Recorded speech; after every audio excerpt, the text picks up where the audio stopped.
Hola Jefferson, Luisa, Alexandra, Edwin Isidro, Kelly Vanessa, María Paula, Magda, Juan Carlos, Edi y Paula, ¿cómo están? ¿Cómo va todo? Buenas tardes, Hola, doctor buenas Néstor. tardes. Buenas tardes, doctor. Bueno, me alegra verlas y verlos bien. Antes que arranquemos la sesión del día de hoy, tengo una pregunta para validar con ustedes. ¿Estamos de acuerdo que el examen final lo vamos a hacer en 8 días?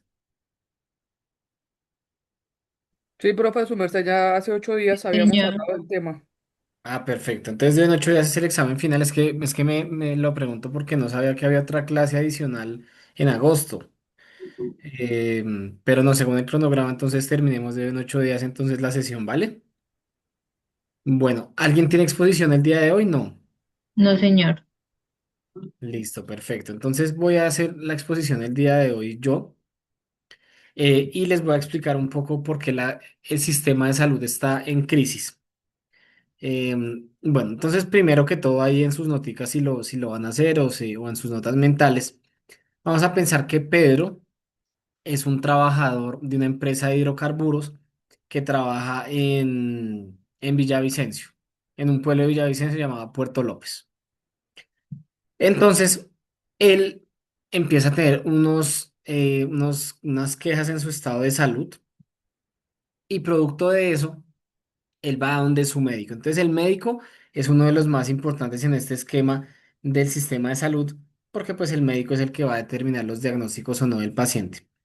El médico lo manda a Pedro al oncólogo porque al parecer él tiene un tema en su sangre y cuando va al oncólogo, el oncólogo le dice que él tiene cáncer de linfoma, un linfoma de cáncer. Cuando a él le informan eso, el médico tratante, el oncólogo, le dice que tiene que empezar a hacer sus quimioterapias prácticamente en la siguiente semana. Y si no se los dan, él no va a poder sobrevivir. Entonces, Pedro solicita a su EPS el agendamiento de una cita para la quimioterapia. Pero acá viene un segundo o bueno, un tercer actor bien importante en esto, que es la EPS. Vamos a pensar que en su momento era la EPS Medimás, la EPS más grande del país en su momento. Entonces le llega a la EPS, pero Medimás por estar congestionado en agenda le dice que la quimioterapia se la pueden dar hasta dentro de 3 meses. ¿Qué creen que va a hacer Pedro ahí?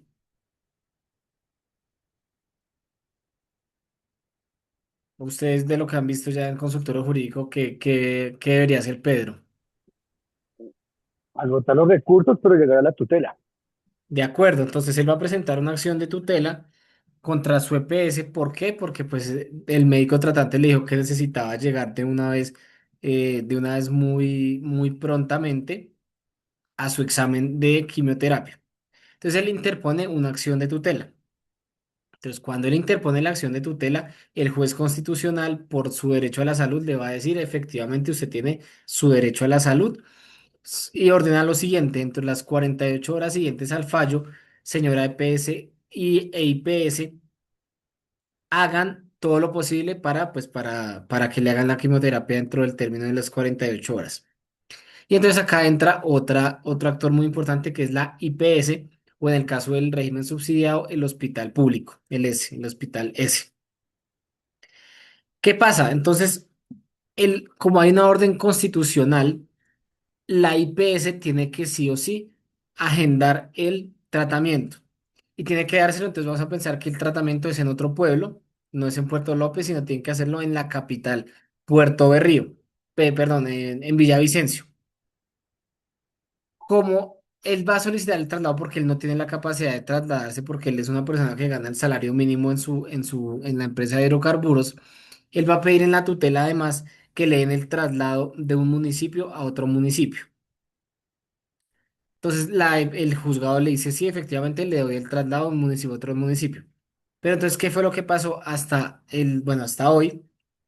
Pero pensemos que estamos hablando de la sentencia T-760 del 2008, que la sentencia T-760 del 2008 es una de las sentencias más importantes de que ha proferido la Corte Constitucional porque habla mucho del tema de la salud y le jala las orejas a las EPS frente a la prestación de servicios. ¿Por qué? Porque ¿qué era lo que pasaba? Antes, las EPS cubrían los procedimientos, medicamentos y demás lo hacían como a través de un listado que se llamaba el listado POS o el plan obligatorio de salud. El plan obligatorio de salud en el régimen contributivo, plan obligatorio de salud en el régimen subsidiado. Si algo no estaba en el si algo no estaba en el POS, las EPS no tenían la obligación de darlo salvo que hubiera algún fallo proferido por algún juez que lo ordenara. Entonces, ¿qué pasaba acá en el caso de Pedro? En el caso de Pedro, era al pedir el traslado, la IPS tenía que dárselo y la IPS lo daba efectivamente. Pero la IPS quedaba con, se volvía acreedor de la EPS para que la EPS hiciera el pago del valor del traslado y del tratamiento, de la quimioterapia. Entonces, vamos a pensar que efectivamente al señor Pedro se le hace el traslado por ambulancia y la IPS entonces se queda con una factura. ¿Por qué una factura? Porque entre la EPS y la EPS hay un contrato comercial o un contrato interinstitucional a través del cual uno se obliga a prestar los servicios de salud y el otro se obliga a pagarlos a través de la famosa UPC, que es la UPC de Pedro. Entonces, ¿qué fue lo que pasó con Pedro? Se hizo el tratamiento, pero la IPS ya dio el cumplimiento de la sentencia constitucional de tutela. Y como ya dio el cumplimiento de la orden constitucional de tutela, luego la IPS tenía que cobrarle a la EPS. Entonces la IPS emitía una factura, pero ¿qué creen con lo que les estoy diciendo que la EPS contestaba? La EPS contestaba diciendo, mire, ¿sabe qué? Yo a usted le voy a pagar, pero cuando a mí el Estado me haga el recobro del pago. ¿A través de quién? A través de en su momento el FOSIGA, hoy la ADRES. Entonces, cuál era el asunto con esto? Mientras se hacía el sistema de recobros por parte de las entidades correspondientes, pues la IPS se quedaba sin recursos. ¿Por qué? Porque había un freno en el recurso porque la EPS le contestaba a la EPS no le puedo pagar. Entonces, como se emitía una factura, ahora ustedes me van a decir que es una factura, que es una factura en derecho. Los escucho. Y entre todos los complementamos. ¿Qué es una factura?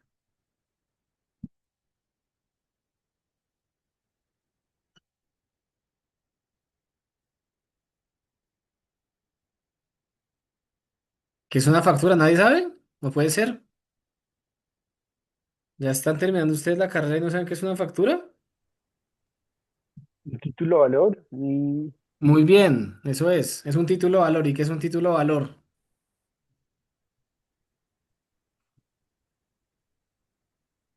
¿Qué es un título de valor, muchachos? Me asusta que no sepan conceptos tan básicos como eso de pues, obligaciones y de pues es títulos. un documento mercantil, un documento que faculta para ejercer como un derecho Muy bien. sobre Y qué contiene la factura? un valor, un precio. ¿Qué más? Pero falta lo más importante. La descripción La del producto descripción y del la servicio. especificación. ¿Qué más? Pero falta faltando algo. Información de quién vende. No. Pues es La así, pero descripción del valor de un servicio. sí, pero es un título de valor que contiene una qué, Deuda. Acción. una obligación. Muy Compromiso, bien. ¿Y una una obligación obligación. qué? Clara, expresa y Exigible. exigible. Muy bien. Una obligación, un título de valor es es un título, es un documento que contiene una obligación clara, expresa y exigible. Entonces, como las IPS tenían a su favor unas facturas que no estaban siendo pagas por las IPS, por las EPS, perdón, las IPS empezaron a demandar. Y acá llega el juez número 2, que es el juez civil circuito. ¿Por qué juez civil circuito? Porque como estos son facturas, entonces, para hacer el cobro de la factura, simplemente se iban a través de un mandamiento de pago, solicitud de mandamiento de pago contra la EPS. Pero ¿cuál es donde viene un rollo acá muy importante? Y es que la IPS, cuando la IPS iba a hacer la solicitud, bueno, con el título de valor, uno que puede pedir, entre todos, hagámoslo. ¿Qué se puede solicitar cuando tengo un título de valor?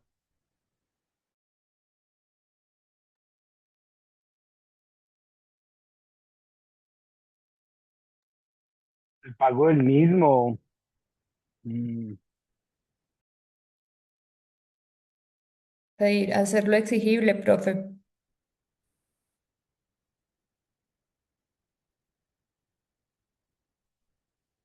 Se quedó Cumplimiento de la congelado. obligación, doctor. ¿Cómo se hace exigible?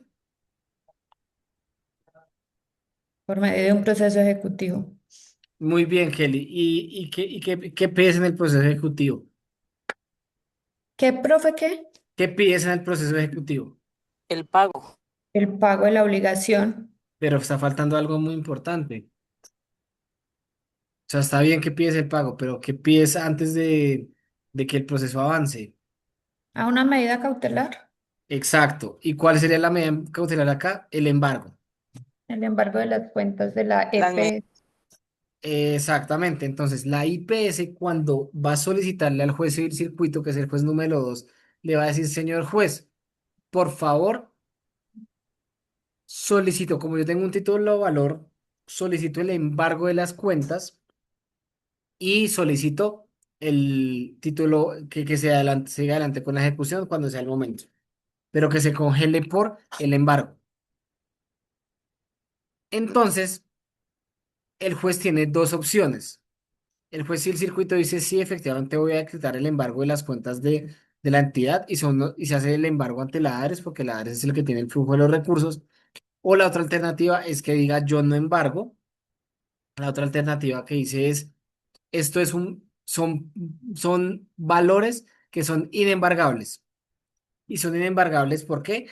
Porque son, em, Tienen porque una son destinación parafiscales. específica, ¿sí? Exactamente, son parafiscales y tienen una destinación específica y la destinación específica es el tema de la salud.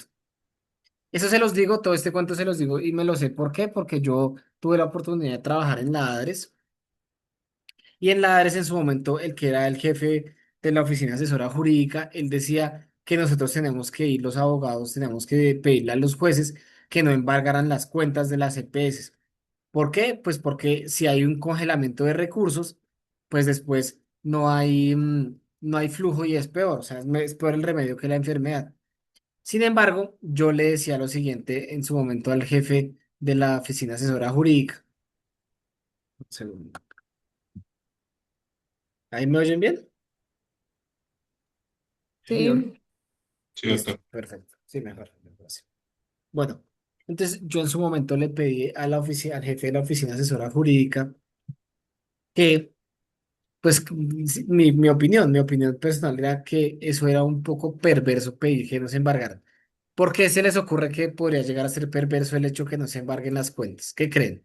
Profe, pero es que en una consulta nos pusieron una vez algo así parecido y eso depende de cómo esté distribuido el recurso, porque si la cuenta que uno pide embargar está destinada al pago de ciertos rubros específicos a las IPS y hay dinero, entonces ¿por qué no pagan? ¿Cómo no vas a pedir que la embargue? Diferente es que uno Ujú. embargue cualquier tipo de cuenta de la EPS que tiene una destinación que no coincide con lo que le deben a la IPS.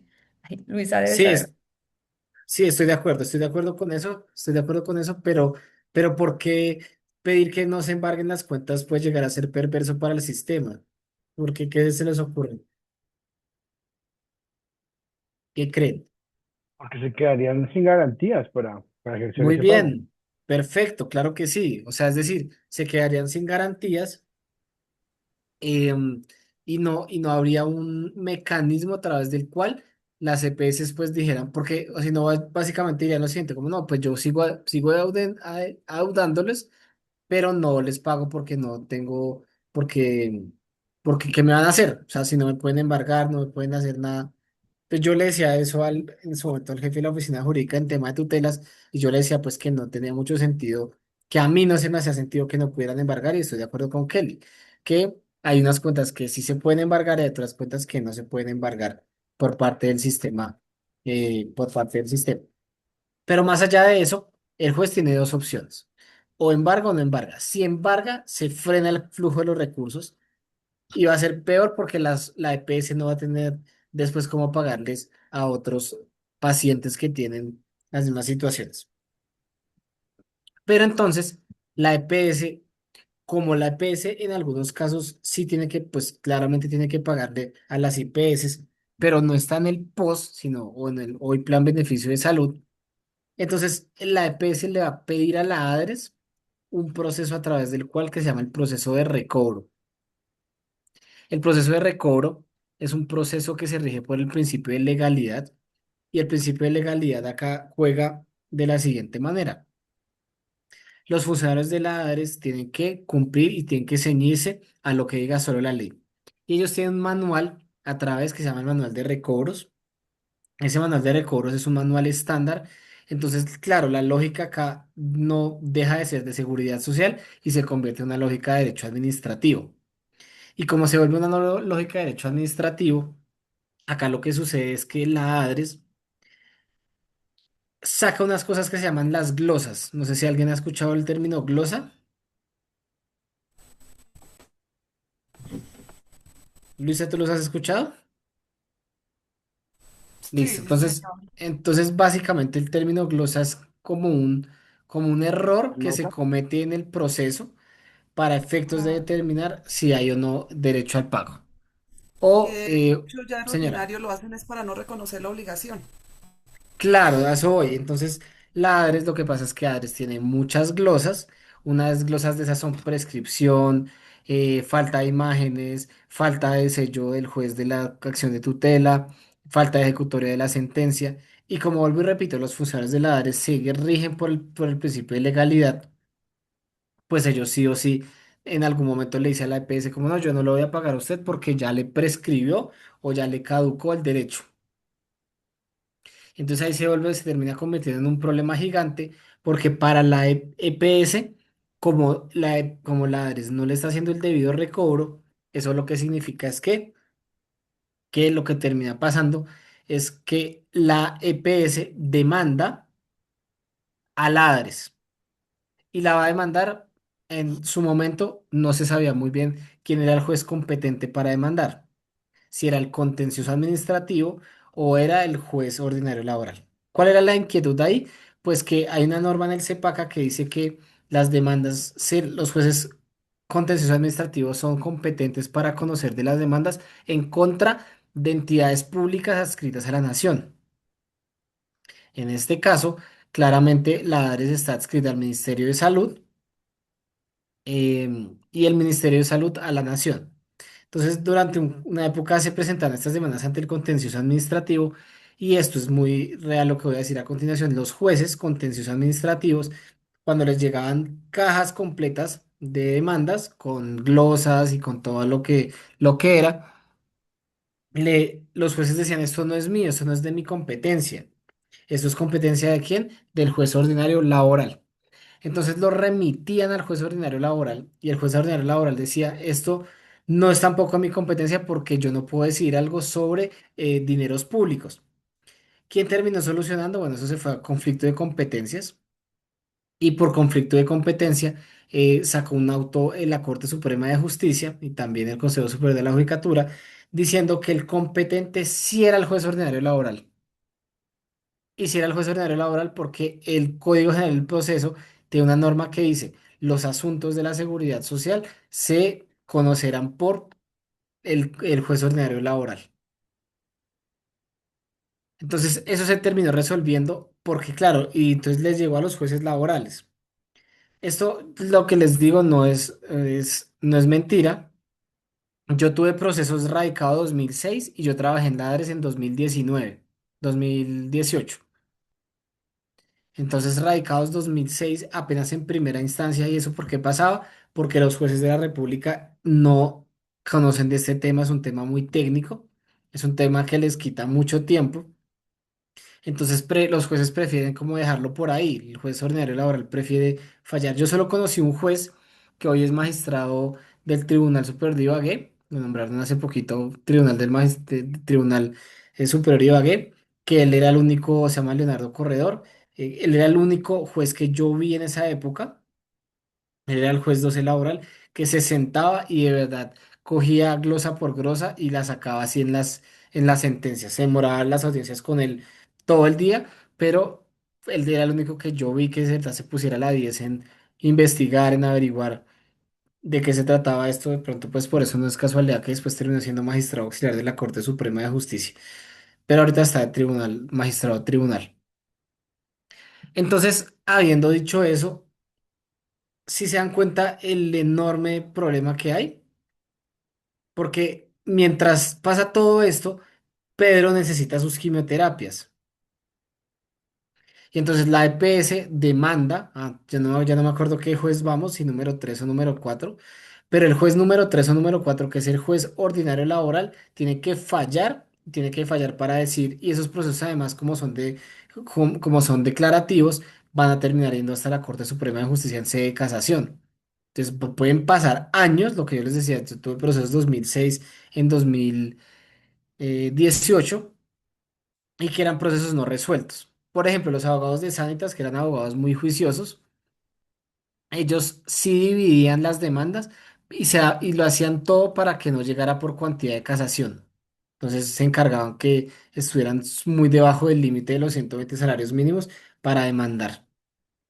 ¿Listo? Y bueno, al final de cuentas, todo este oro, lo que les acabo de narrar en estos 20 minutos, es para decirles lo siguiente. El sistema de salud en Colombia hoy está muy enfermo. Esa es la palabra, está enfermo. Y está enfermo no por culpa del gobierno que salió, que acaba de salir, no es culpa exclusiva. O sea, decir que fue culpa exclusiva del gobierno que salió sería injusto. ¿Por qué? Porque esto viene de muchos años atrás. Viene desde la ley 100 del 93 y demás. Sería injusto, vuelvo y repito, decir que solo es del gobierno saliente. Pero lo que sí tuvo errores el gobierno saliente fueron tal vez dos cosas. Uno, que generó más presión sobre las EPS para que se liquidaran o para que entraran en procesos de de liquidación forzosa voluntaria.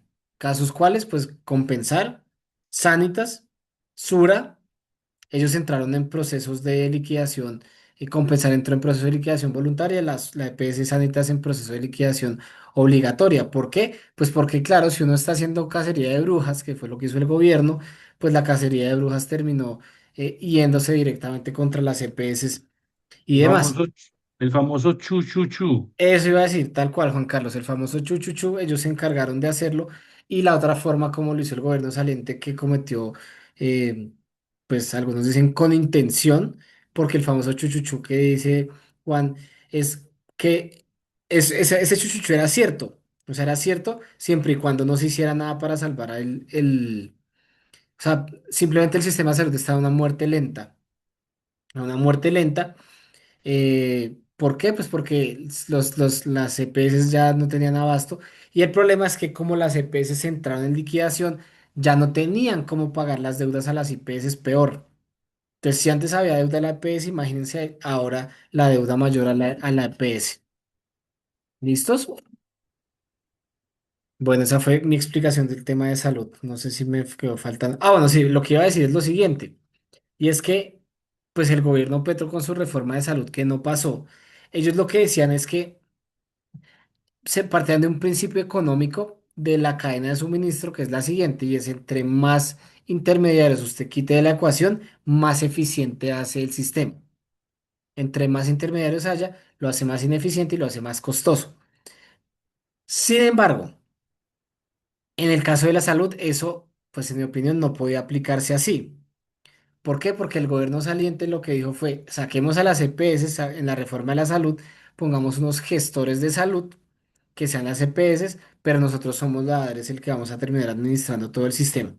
Yo que trabajé en la ADRES, siempre lo he dicho, esta charla la he dado un montón de veces, porque al final de cuentas el sistema de salud no podría aguantar porque estaría reventado. ¿Y cuál es el problema de eso? Que mientras pasa todo eso, pues ahí sí empieza la crisis de los medicamentos, la crisis de entregar y de dar los procedimientos a Pedro. Los que son los más afectados son los que están en zonas apartadas de las ciudades. Ya no hay medicamentos. Entonces, eso es. Y entonces lo que les digo, miren lo que termina pasando. Mientras lo que más se está peleando es el tema del flujo de recursos.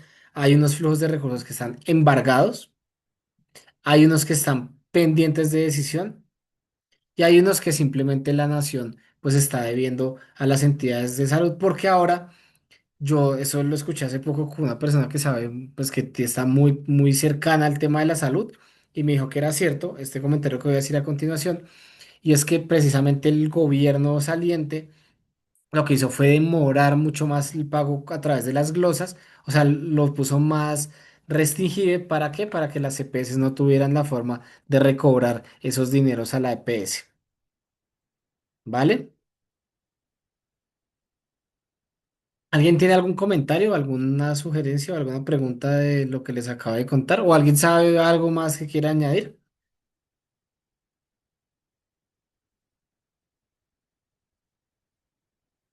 ¿No? ¿Seguros? ¿Todo está claro? Entonces ahí les conté un poquito como el panorama general del sistema de la salud en Colombia, de por qué está como está. Siento que me faltó algo, pero yo por lo general esta explicación la hago en tablero. Y cuando la hago en tablero, la hago tanto en especializaciones como en pregrado. Siempre me demoro, me gasto un tablero completico haciendo el dibujo para que se entienda bien. Bueno, muy bien. Entonces vamos a entrar al segundo tema de la clase, que es el tema del fuero de salud. Les quiero preguntar, ¿leyeron las sentencias del fuero de salud?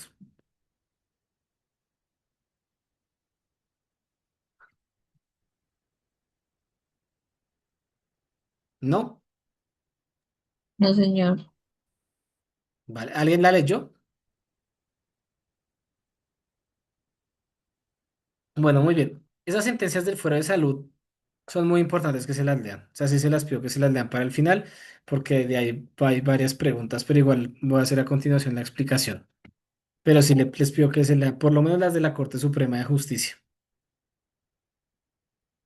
Bueno, muy bien. Les pregunto, ¿qué es un fuero? O bueno, conmigo ya era un fuero sindical, me acuerdo del Una semestre pasado, pero protección, ¿qué es un fuero? Repasemos. Dale, Luisa. una protección especial en este caso que tienen los trabajadores por alguna patología o alguna condición de salud especial que de una u otra manera los limita o los restringe en el desarrollo normal de sus actividades, de sus funciones. Muy bien, Luisa, súper, gracias. Excelente, ¿alguien más?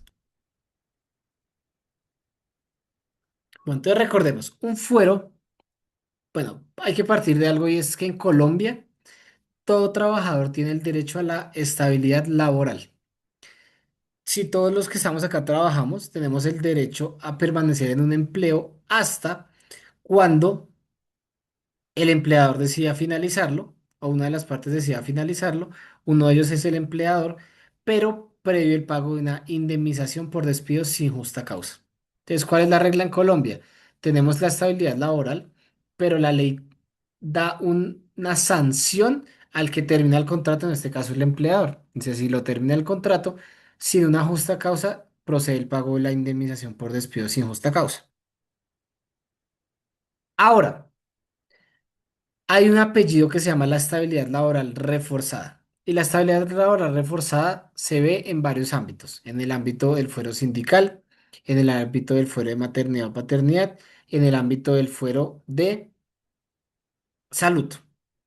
¿Y de dónde viene el fuero de salud entonces? Viene de la ley 361 de 1997, de la famosa ley Klopatowski, puntualmente en el artículo 26. En el artículo 26 de esa ley, lo que se indica es que en Colombia nadie puede ser discriminado en su ingreso y en su egreso si se encuentra bajo un estado de discapacidad.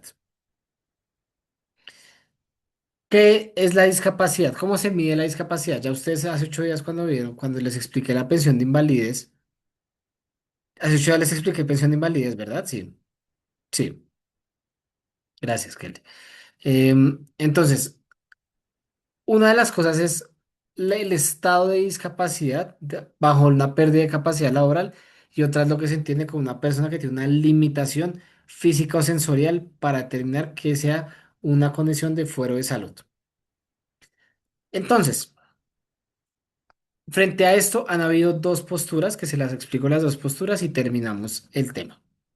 Y eso, la Corte Constitucional ha dicho que una persona tiene el fuero de salud siempre y cuando tenga una condición que limite de forma sustancial su trabajo por su condición de salud. Y por otra parte, la Corte Suprema de Justicia hasta el 2023 tenía una tesis que era una tesis del fuero objetivo que decía, una persona tiene el fuero de salud siempre y cuando tenga un porcentaje de pérdida de capacidad laboral igual o superior al 15%. Si no tiene ese porcentaje, no tenía el fuero de salud. Sin embargo, en 2023, con las sentencias que les pedí que se leyeran, la sentencia 1153 y 1154 del 2023, magistrada ponente Mayor Zúñiga, una sentencia que fue premiada. Esa sentencia lo que habla es que ya supera la Corte Suprema de Justicia el tema del fuero objetivo del 15%. Ya no solo es el 15% del fuero, sino que lo que se hace es, em, sino que lo que se hace es, primero, mide tres factores la Corte Suprema de Justicia para determinar si una persona tiene el fuero o no. El primero, mide el contexto humano. El segundo, mide el factor contextual. Y el tercero, mide el factor del entorno, que es la sumatoria entre el primero y el segundo. ¿Cuál es el factor humano que dice la Corte? La Corte dice, revise y analice si lo que hay es una, si la persona tiene una pérdida, no una pérdida, sino lo que tiene es una condición de salud que le impida ejecutar sus funciones en el mediano y en el largo plazo. Y que también no pueda ejecutar sus funciones en condición de normalidad para ejecutar sus funciones. Esa condición de normalidad es que revise si la persona tenía que tener algún tipo de ajuste razonable para ejercer sus funciones. Si tenía algún tipo de ajuste razonable, tiene el fuero la persona. Y además, mire el segundo factor, que es el factor contextual, que es el factor de su trabajo. Porque claro, una cosa es que la persona tenga una enfermedad, todos podemos tener una enfermedad de base, pero que esa enfermedad le afecte sustancialmente ejecutar las funciones. Entonces, por eso la Corte dice, revise y analice el factor humano, el factor contextual, y es si entre los dos hay una correlación de uno u otro, la persona tiene el fuero de salud. Estos temas son muy complejos porque en la práctica las empresas tienen muchos inconvenientes. Ya les expliqué lo teórico. Ahora vamos un poquito a lo práctico. En lo práctico es que las personas tienen, las compañías tienen a veces mucho temor en despedir a una persona que tiene algún tipo de condición de salud. ¿Por qué? Por el famoso reintegro. Porque acá lo que la persona va a solicitar en sede de tutela.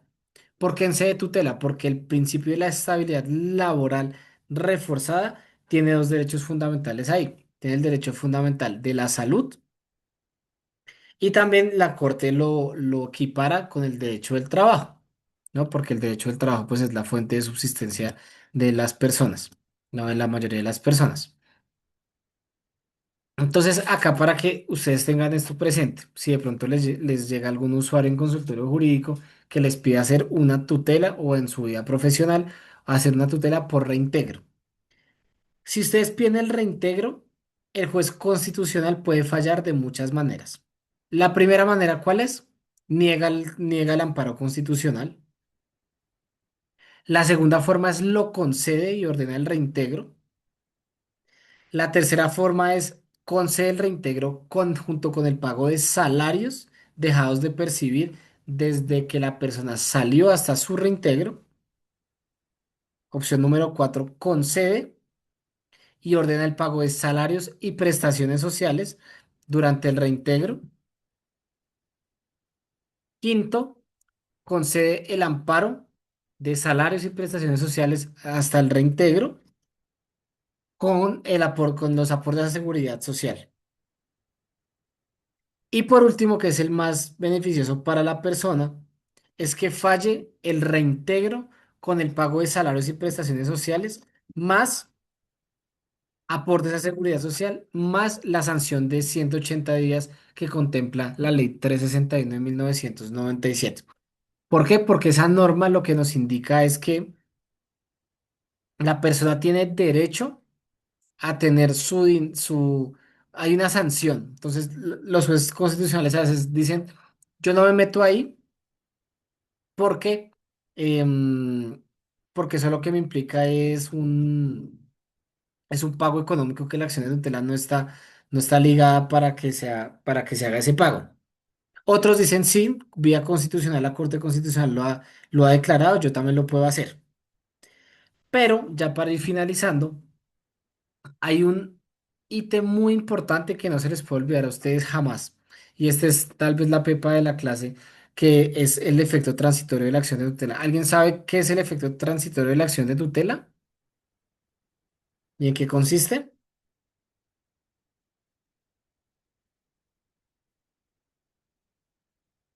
¿Ninguno? ¿No lo vieron en constitucional? Bueno, entonces vámonos al artículo octavo. Entre todos lo vamos a leer. Artículo octavo del decreto de la tutela.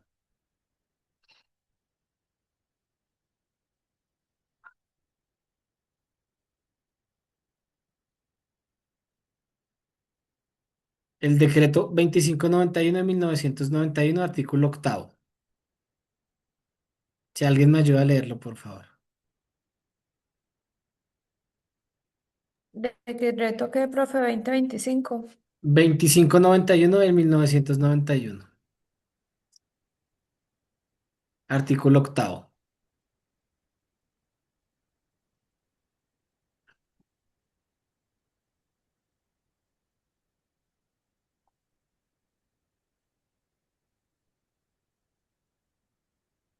¿Alguien más lo tiene por ahí? Para que lo leamos. Bueno, Yo lo tengo, o si la compañera lo encontró. Dale, Jefferson, léelo, por favor. no. Bueno, dice la tutela como mecanismo transitorio, aun cuando el afectado disponga de otro medio de defensa judicial, la acción de tutela procederá cuando se utilice como mecanismo transitorio para evitar un perjuicio irremediable. En el caso del inciso anterior, dice, el juez señalará expresamente en la sentencia que su orden permanecerá vigente solo durante el término que la autoridad judicial competente utilice para decidir de fondo sobre la acción instaurada por el afectado. En todo caso, el afectado deberá ejercer dicha acción en un término máximo de 4 meses a partir del fallo de la tutela. Si no la instaura, cesarán los efectos de este. Cuando se utilice como mecanismo transitorio para evitar un daño irreparable, la acción de tutela también podrá ejercerse conjuntamente con la acción de nulidad y de las demás procedentes ante la jurisdicción de lo contencioso administrativo. En estos casos, el juez, si lo estima procedente, podrá ordenar que no se aplique el acto particular respecto a la situación jurídica concreta cuya protección se solicita mientras dure el proceso. Listo, mil gracias, Jefferson. Con Entonces, gusto, profe. miren que la tutela tiene, acá hay dos temas muy importantes que nos da esa norma. Y es lo primero es, por si ustedes van a ser jueces el día de mañana. Si son jueces, lo que dice es, el juez señalará expresamente en la sentencia que su orden permanecerá vigente solo durante el término que la autoridad judicial competente utilice para decir de fondo sobre la acción instaurada por el afectado. En todo caso, el afectado deberá ejercer dicha acción en un término máximo de 4 meses a partir del fallo de tutela.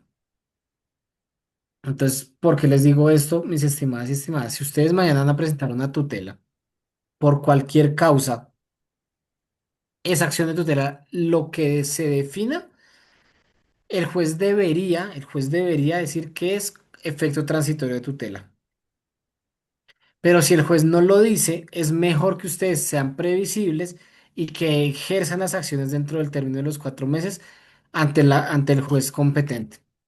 Porque si no, después va la empresa o va la entidad pública, el que sea el que le hayan metido la tutela, va y dice luego que no procede. ¿Por qué? Porque cesaron los efectos de la acción constitucional. ¿Sí se entendió eso? Sí, señor. Súper. Entonces, en el tema del fuero de salud es muy importante porque el juez constitucional es el que tiene que decirle a uno, oiga, en 4 meses, este fallo de reintegro solo dura 4 meses. Señor Pedrito, si usted va a pedir, va a solicitar que se mantengan los efectos de esa sentencia, vaya y presente la demanda ante el juez contencioso ante el juez ordinario laboral, en este caso. ¿Vale? Listo. Bueno, eso era lo que les quería explicar el día de hoy, ya para ir cerrando la sesión de lo de hoy, de la clase. ¿Alguien tiene alguna pregunta del fuero de salud o lo que vimos, lo que les expliqué del, o lo que les expliqué de lo primero Profe, o yo del tengo curso en general? Sí, dale, una Kelly. pregunta, pero de la pensión de invalidez, ¿esa es vitalicia o Buena pregunta. La pensión de invalidez, cada 3 años se puede reevaluar que la persona tenga o no el porcentaje de pérdida de capacidad. Entonces, lo que uno tiene que decirle a un cliente, si tuvo la pensión de invalidez, es, ya que usted tuvo la pensión de invalidez, por favor, esté pendiente de los nuevos requerimientos que le puedan llegar a hacer, porque si lo requieren para hacer temas de salud, tiene que hacerlo. Porque hay una norma expresa que dice, si la persona no acude a que tenga sus, sus exámenes médicos, se queda sin la prestación, es decir, sin la pensión. Entonces la respuesta es, la pensión de invalidez puede ser de forma vitalicia, sí, siempre y cuando se mantenga el porcentaje de pérdida de capacidad laboral de la persona. Gracias, profe? Dale, Kelly. Bueno, ¿alguien más tiene alguna pregunta de pensiones, salud? Es el momento de las preguntas, por favor. Preguntas, aclaraciones, sugerencias.